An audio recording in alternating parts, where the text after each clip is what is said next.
Today on the Potential Psychology podcast. When I look at, this question, will robots replace us? My answer is yep. And more importantly, we're going to see that have an impact on what we see as employment. What are the futuristic type jobs that might be out there on the horizon? The norm will be you will have multiple careers, some of which may run in parallel, but the skills that run through all of that are consistent. Creativity, communication, empathy, the ability to appreciate when you're wrong and learn and unlearn. I think that's incredibly important. I think that those will be the things which will stand our kids in really good stead in this future. I'm really excited to see what jobs that they will create for themselves. I think the future of employment will be okay. It'll be different, but it'll be okay.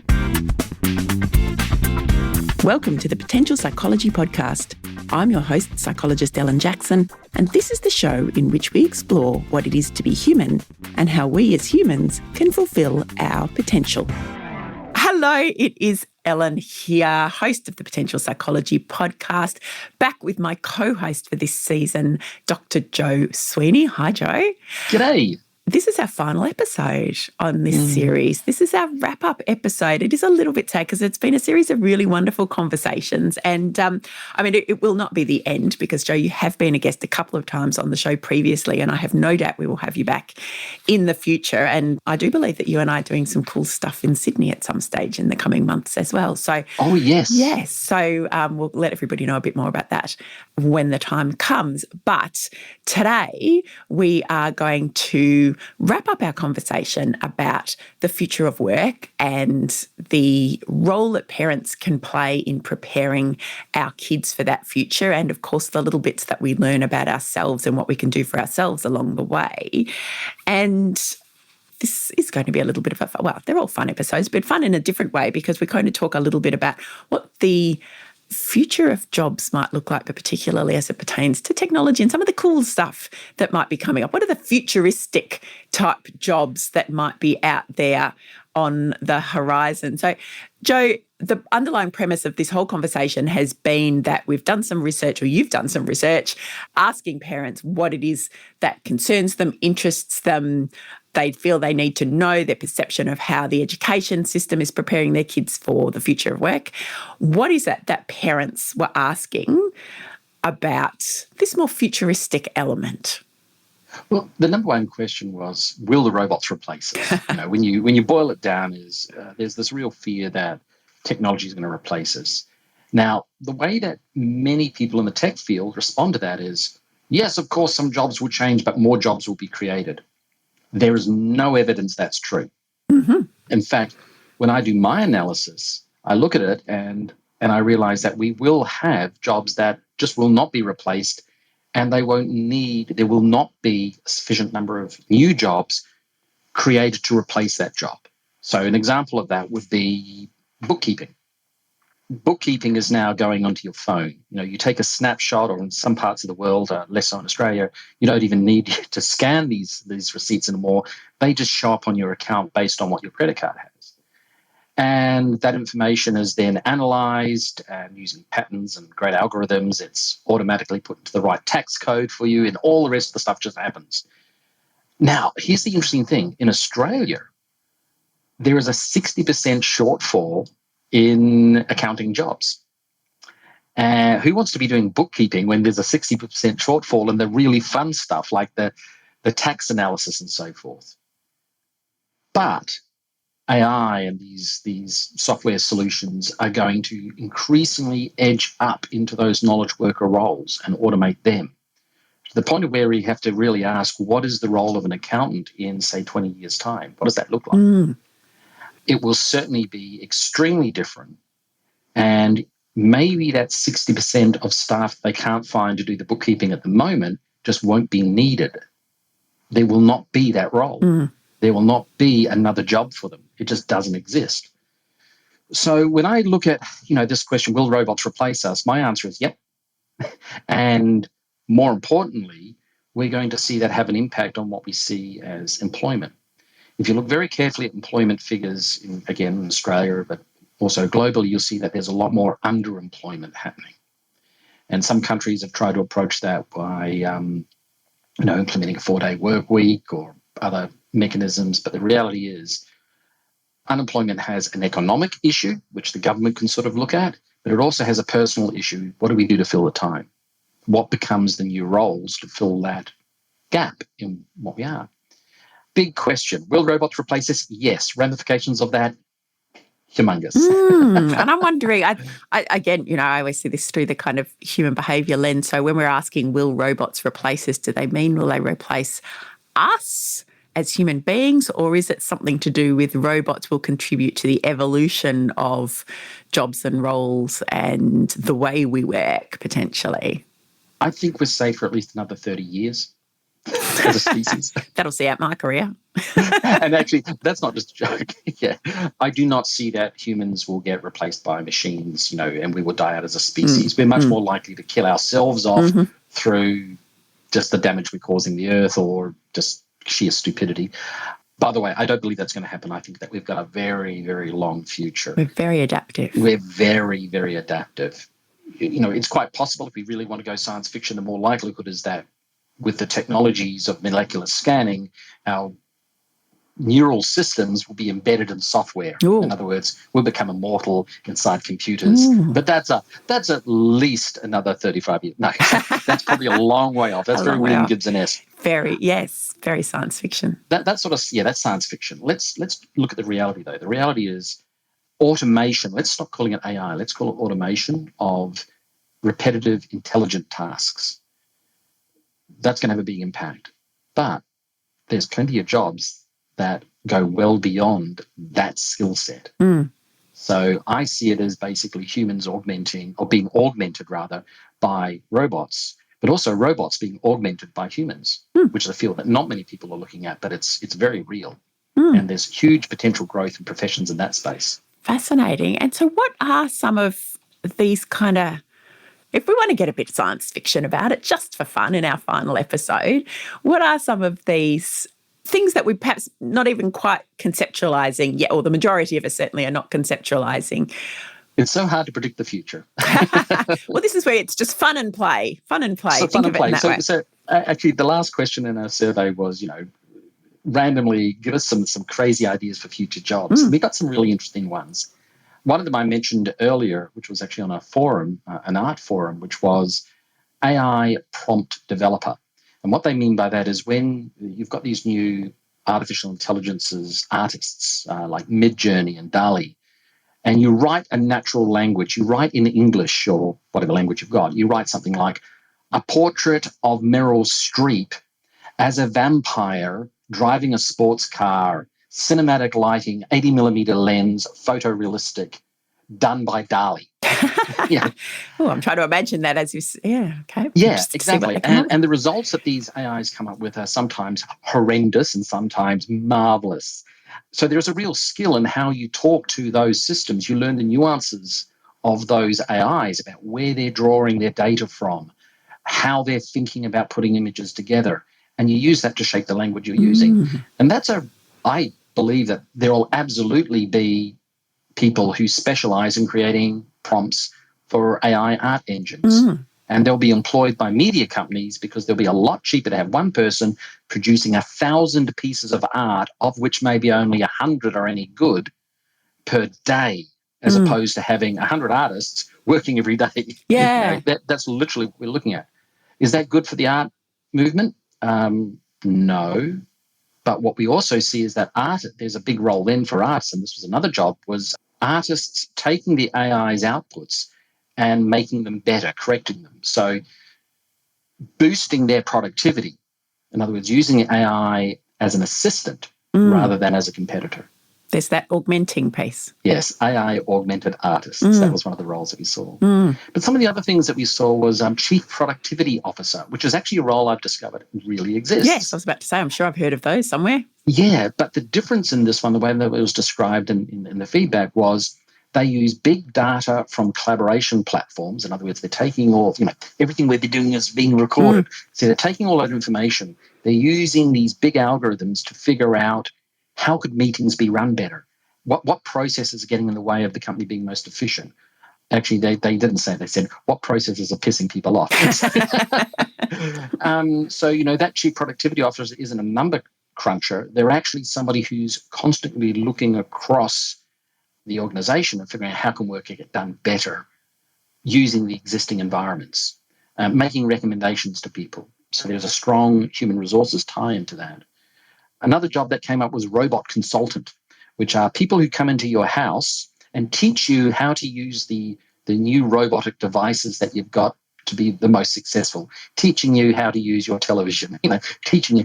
I need one of those now. I have all of this Yes. equipment in my house that I'm like, I'm sure I'm not getting the maximum use out of any of this, and in my office. Yeah, we desperately need that role. Yep. I saw another really interesting one, which was virtual celebrity delivery, professional. Mm. And there are technologies. There's a little company in Australia called TeleIn. There's others around. They rent or sell, but it's really a rental model, these little mobile robots that can be controlled. And one of them is a booth that you can install. It looks like a large refrigerator, but it's clear. And a celebrity can be filmed from multiple cameras, and a hologram of them is projected into that booth, into your party. So you could have, I'm trying to think of some good celebrities here. I'm not a particularly celebrity person. You could have a celebrity at your party interacting with people because they can see what's going on. They've got multiple camera views as well, and chatting with you and making jokes and so forth. And of course, they're getting their, I don't know, whatever it is, $10,000, $20,000 per appearance, but they don't have to travel. And they could presumably just switch off if it gets uncomfortable or people are too rowdy to say, I'm out of here. Click. Yeah, that's fair enough. I hadn't thought of that. And it's probably an extension. I mean, in all of those things, and we'll come back to the list in a second, but I just wanted to, as you were speaking, I can see little bits of these things happening already. I'm aware that you can now have certain celebrities, perhaps not your A-grade celebrities, perhaps your B or C, record birthday greetings, for friends and things like that's already being done. I'm aware that there are some of the technologies, and again, because I'm not very good at using them, and this will lead to a question I've got for you shortly, that even some of the Microsoft platforms which we use in our office can do an analysis and do an analysis of how you've spent your time, how many meetings you've had. Yes. They prompt where you should be putting in time for breaks and doing these things that I know as a workplace psychologist, I would tell people, you've got to factor in, you can only concentrate for this long, you need breaks to do this, work out in terms of your biochronology when you should at a personal level be doing focus work versus doing collaborative work. And these tools are starting to assist with some of that.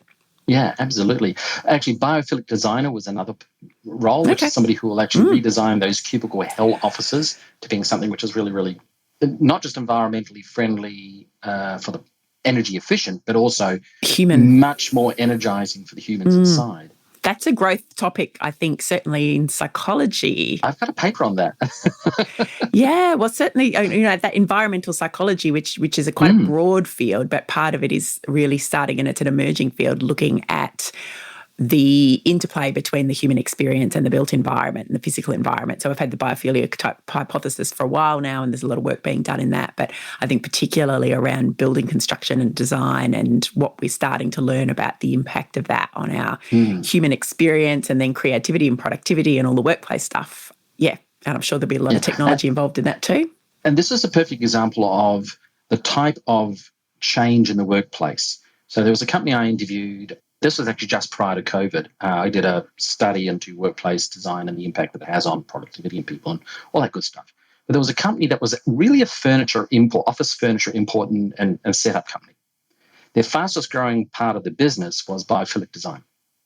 They didn't call it that, but that's what it was. So they were employing completely different people. They were not employing carpenters and so forth. They were employing this very different, knowledgeable person who was advising, going into sites, looking not just internal to the site, but what's the neighborhood, what's happening around it, what are the footpath traps, all that sort of stuff.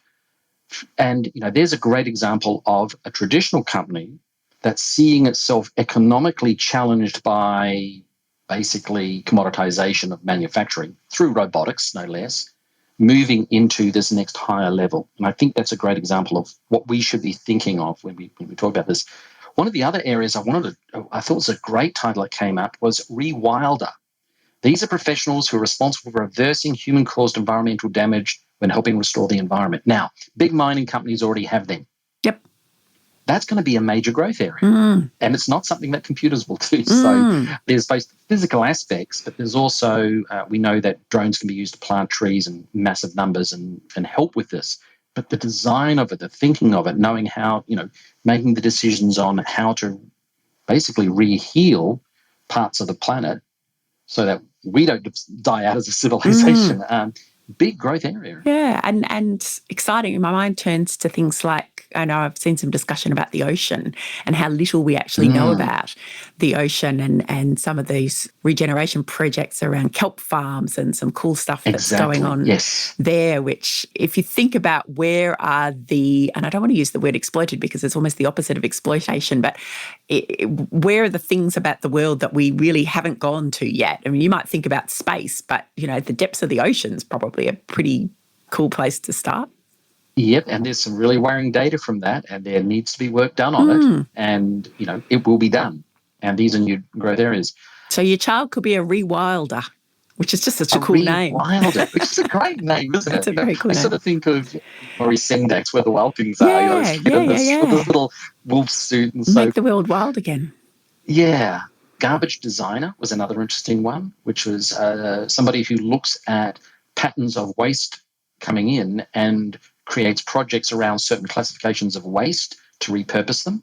And again, you can see the inklings of these jobs, but as more jobs are displaced through automation, these are the jobs which will naturally need to grow. And maybe those are the jobs that will start to fill in this missing gap. I still think that we will have a very significant portion of underemployment. So people won't be working, what we used to 9 to 5, that's gone. That's gone. But what do we do to fill in the rest of it? And I think that's where you see the rise of things like the Twitches and these micro-entertainment channels, everything from the ridiculous ordinary sausage YouTube channel, which makes sausages out of everything you can imagine, to, pasta grannies, you can tell I'm interested in food, which goes around Italy recording basically the heritage recipes of old women and recording their histories. So, you've got everything in between. These are all real careers for people. And I think that the arts will fragment, I'm hoping in a healthy way. Of course, the flip side of that is that you've got troll farms and things, which is another profession which has emerged. Okay. I'm not even sure I want to go there, no. No. But that's interesting, again, from a psychological perspective, this idea that if we are not, I think over time, if we put this in an historical context, and jobs have always changed, the Industrial Revolution obviously brought significant change to the way things were done, and, we're going through another revolutionary period of change. But to be able to start rethinking how we work such that it doesn't have to be you go to work to earn the wage in order to live, which has been the dominant paradigm really for quite some time.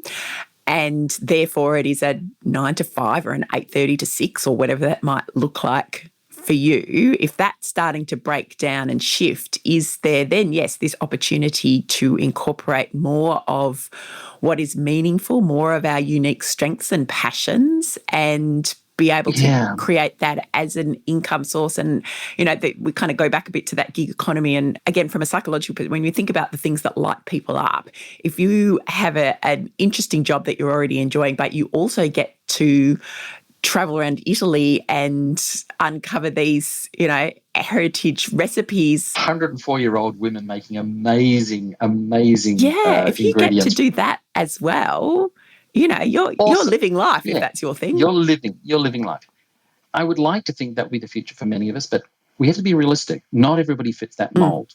There was a great comment from a young person who I interviewed, which is, for me, work is something I do, not a place I go.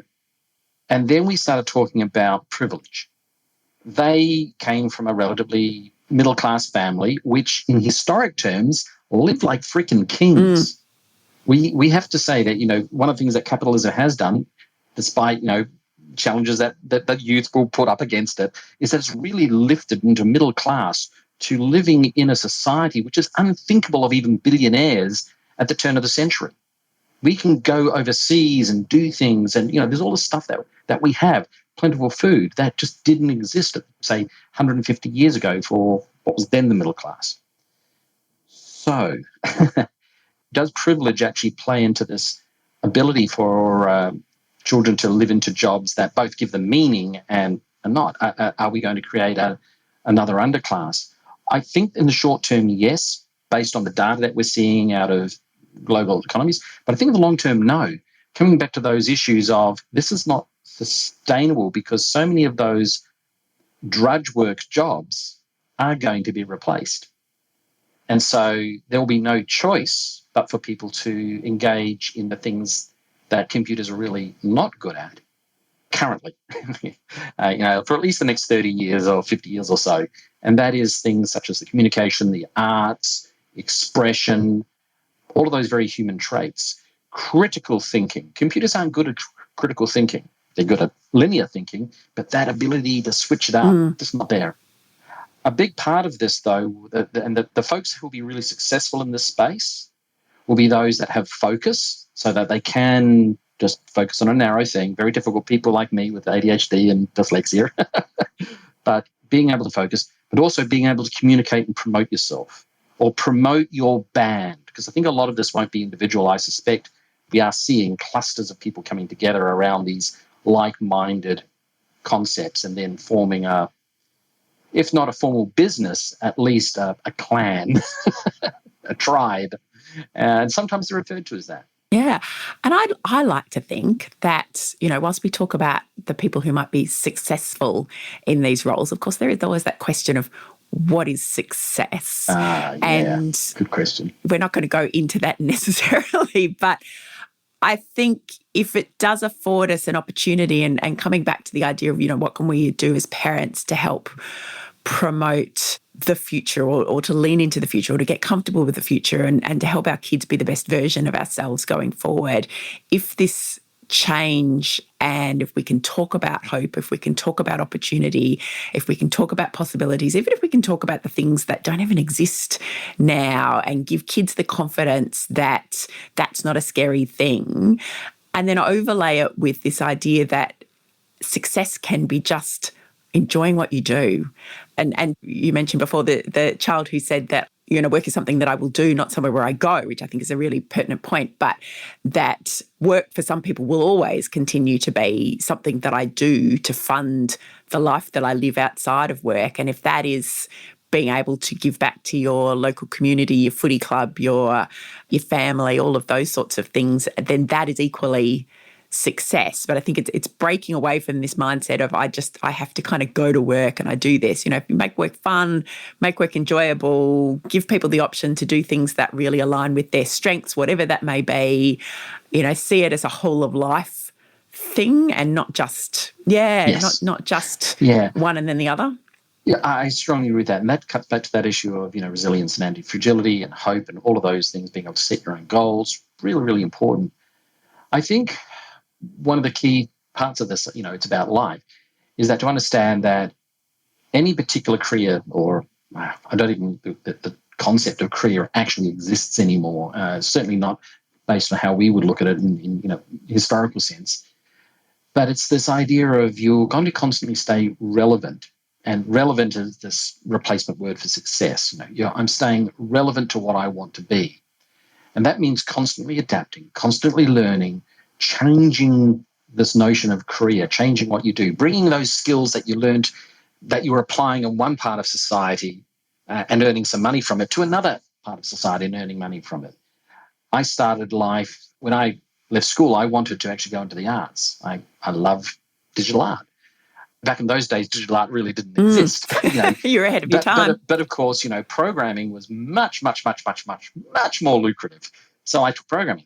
Did that for about 5 years and then switched over into what we would call project management and then moved for that into advisory and consulting and research and so forth. So I've gone through multiple. And I think that's the norm. And I think that we all agree that the norm will be you will have multiple careers, some of which may run in parallel. But the skills that run through all of that are consistent. Creativity, communication, empathy, the ability to appreciate when you're wrong and learn and unlearn. I think that's incredibly important, being able to unlearn. I think that those will be the things which will stand our kids in really good stead in this future. I'm really excited to see what jobs that they will create for themselves. I know that I created my own career, but if they have those traits that we've talked about, and what's interesting, that the parents know are going to be needed. So this is not something that is highly controversial. These are things we know we need. If we can just make sure that our kids get those and have the opportunity to play and role play and demonstrate and experiment and grow with those, then I think the future of employment will be okay. It'll be different, but it'll be okay.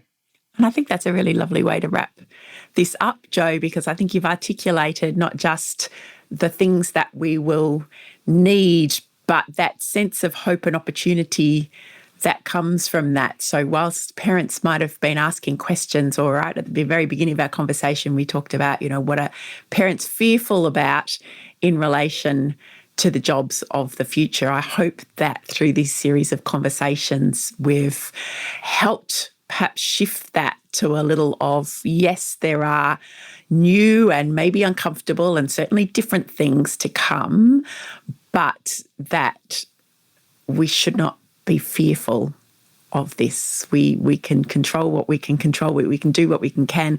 We can prepare. And I still have this strong sense of, as a parent, as I'm preparing my children for this, I'm preparing myself as well. It's not like I might be more established in my career, but like you, than kids are anyway. But like you, it's never been a static thing. It's changed vastly from where I started to where I am, and I anticipate it will continue to change, and I need to change with it. So it's about us as well as our kids, and we're taking this little journey into the future together. Absolutely. Thank you. Thank you very much. For our listeners, we hope you have enjoyed every moment of this wide-ranging conversation. We will have all of the resources, including the tip sheets that we've put together for this series, in the show notes. We have all of the resources, the many books and articles and topics and other references that Joe and I have mentioned throughout.